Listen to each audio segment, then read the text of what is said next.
आज हम बात करेंगे निकोटीन के बारे में। क्या निकोटीन का कोई एडवांटेज है लाइफ में, या सब कुछ बुरा होता है? निकोटीन का मोस्ट कॉमन सोर्स है cigarette smoking, tobacco smoking.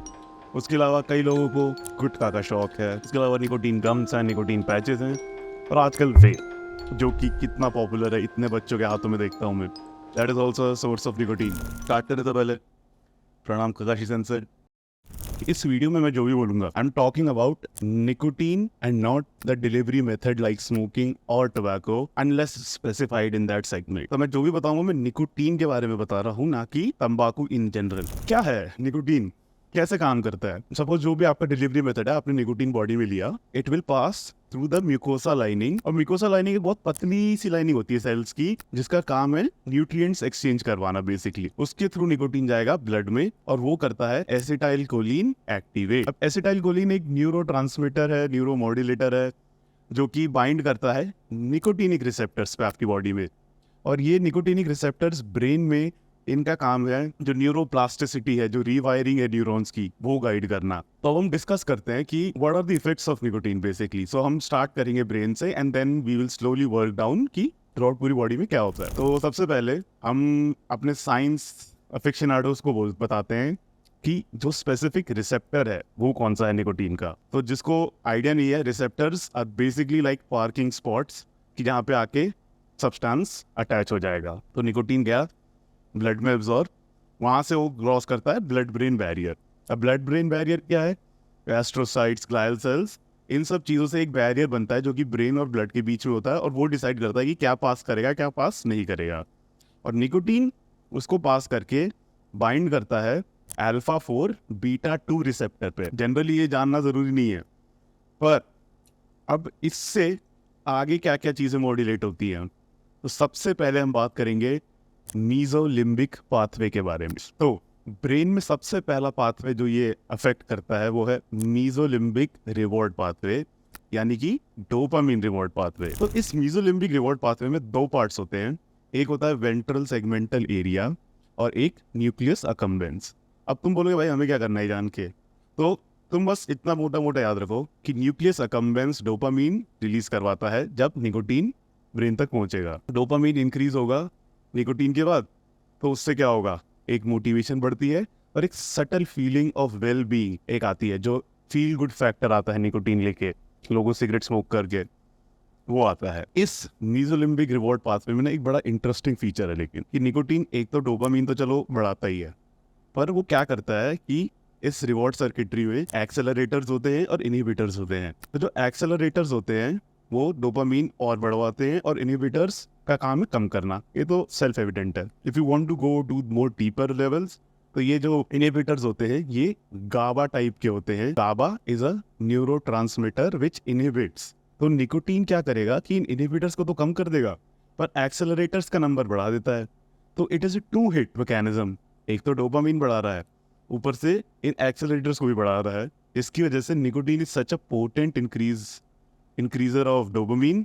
This is one of the reasons which forms the basis of nicotine addiction and why quitting nicotine is so tough. तो अब हम बात करते हैं निकोटीन ऑन एसिटाइलकोलिन। तो जैसा मैंने बताया, निकोटीन लेने के बाद एसिटाइलकोलिन बढ़ता है। तो ये एसिटाइलकोलिन ब्रेन में एक एरिया है न्यूक्लियस बेसालिस, वहाँ से आता है, और इसका काम क्या है कि it spotlights the neural circuits. अब तुम पूछो इससे क्या मतलब हुआ, मैं एक एग्जांपल देके समझाता हूँ। फॉर एग्जांपल एमसीक्यू सॉल्व कर रहा हूँ, या मैं कोई क्रॉसवर्ड कर रहा हूँ, या मैं कोई पजल सॉल्व कर रहा हूँ।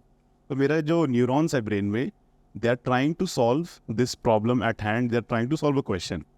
अब यहाँ क्या होगा, न्यूक्लियस बेसालिस जो है एसिटाइलकोलिन रिलीज करवाएगा, और ये एसिटाइलकोलिन्स उन न्यूरल सर्किट्स को एक बूस्ट देता है, which increases our ability to focus.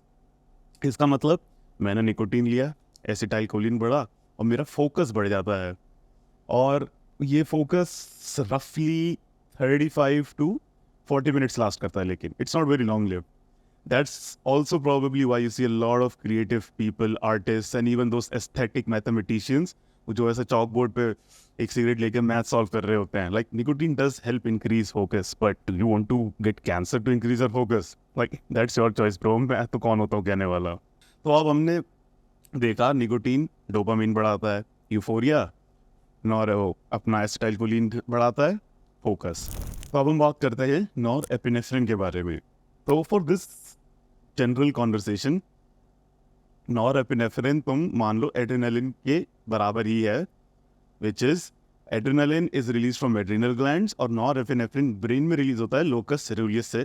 पर इन दोनों का काम सेम ही है, increasing alertness, energy and arousal level. तो तुमने निकोटीन लिया, नॉर एपिनेफ्रिन बढ़ा, तुम मोर अलर्ट, तुम्हारी एक एनर्जी बढ़ जाती है, एक अराउजल लेवल बढ़ जाता है। And when you pair this with increased dopamine and increased acetylcholine, it makes nicotine such a potent molecule that drives a good state of well-being, a sense of euphoria, focus, that people tend to come to it again and again to get this feeling again. अब हम बात करते हैं nicotine का effect on your appetite and metabolism to some extent.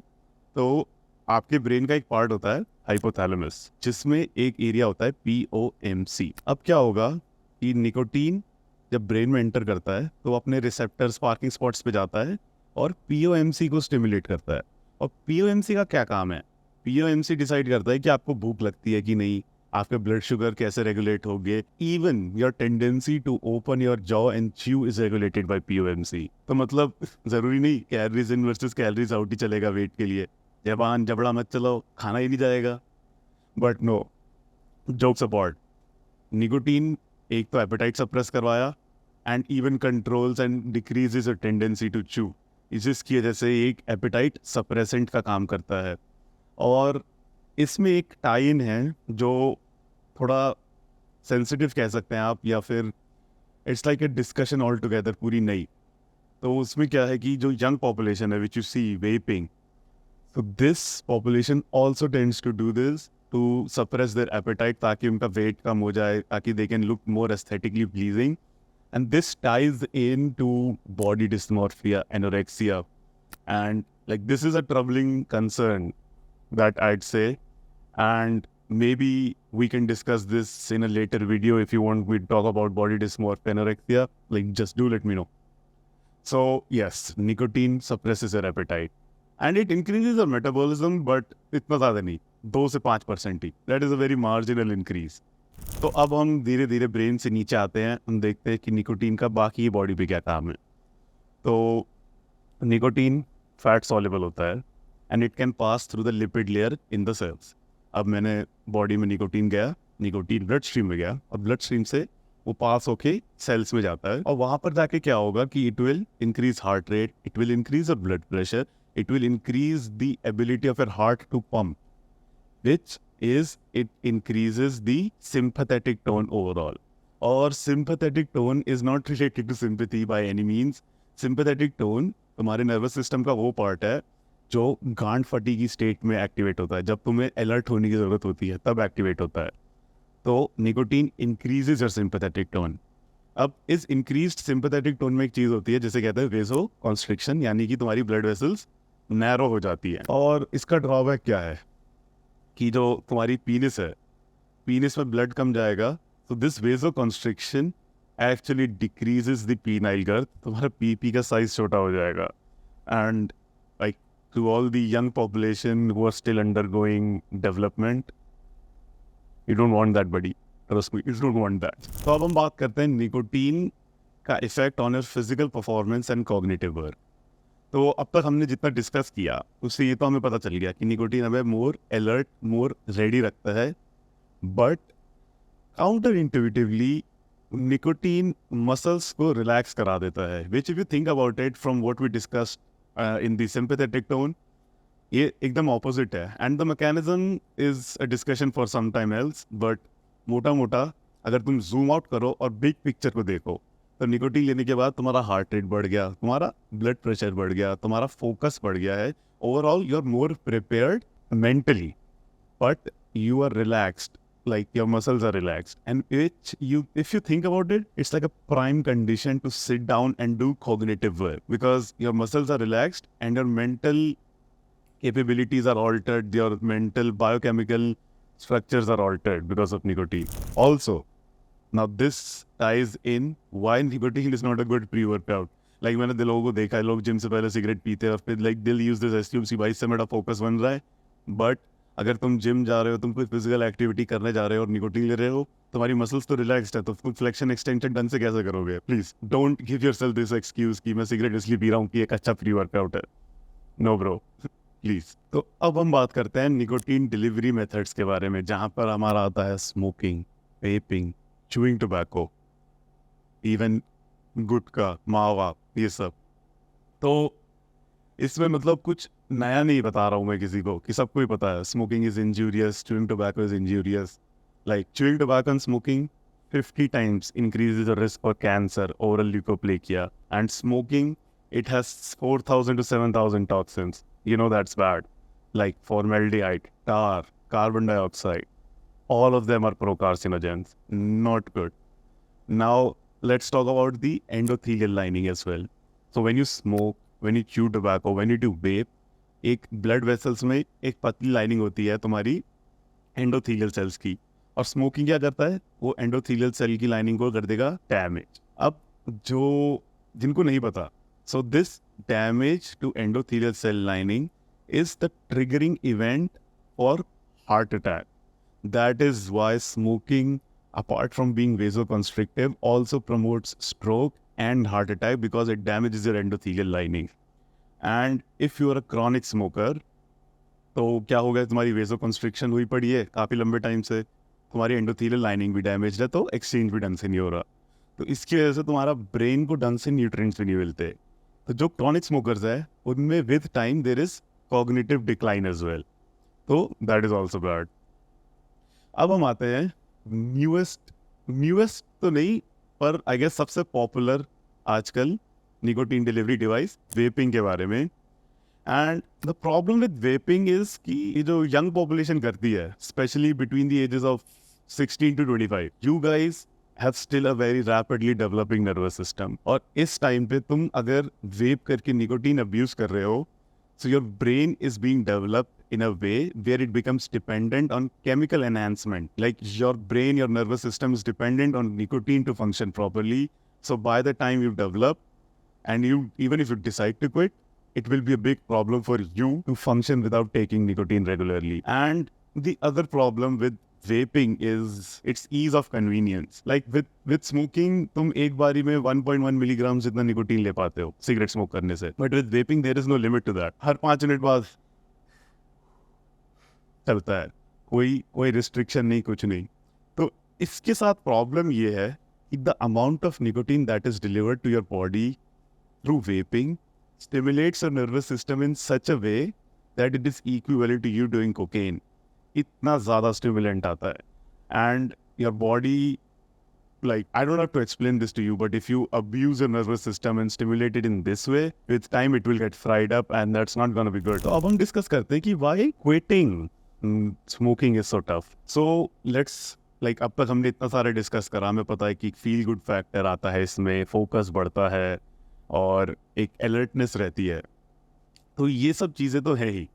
तो क्या होता है कि when you smoke, when you take nicotine for the first time, तुमने नोटिस किया होगा कि तुमने सिगरेट पी, तो पहली बार जब कोई सिगरेट पीता है तो सिर्फ आधी सिगरेट में ही सर घूम जाता है, और फिर उसके बाद एक सिगरेट में घूमता है, फिर 2, फिर 4, फिर 8।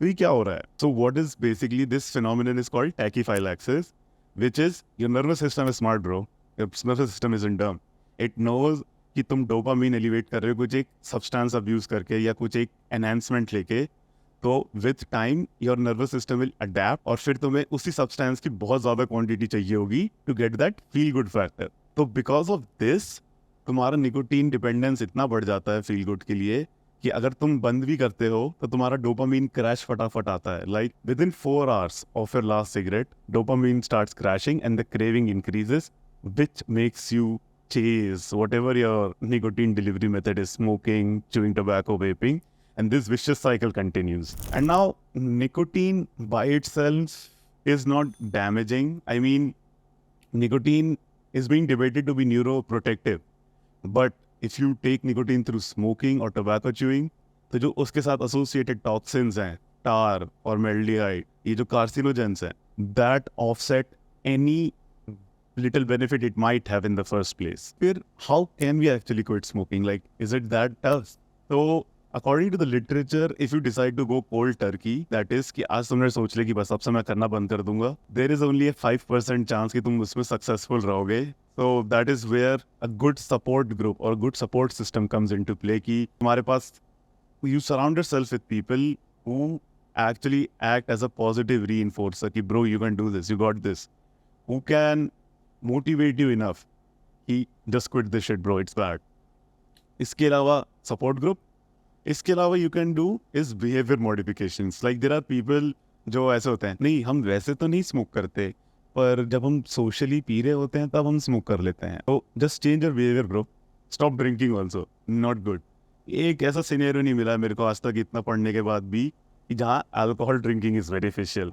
सो एक तीर से दो निशाने, change your behaviour as well. और फिर तीसरा आता है तुम्हारा फार्माकोलॉजिकल इंटरवेंशंस यानी कि मेडिसिन. तो इसमें एक मेडिसिन है जो कि है bupropion, and if you want to use it, YouTube is not the way or YouTube is not the source to get knowledge. Please consult a physician and like be open कि हाँ, like there is this problem with me and I want to change, and I guarantee if your physician is good, he will promote this behavior change and he will help you out and explain how bupropion works and what dosages you might need. And apart from that, there are nicotine gums and nicotine patches. So how do they work?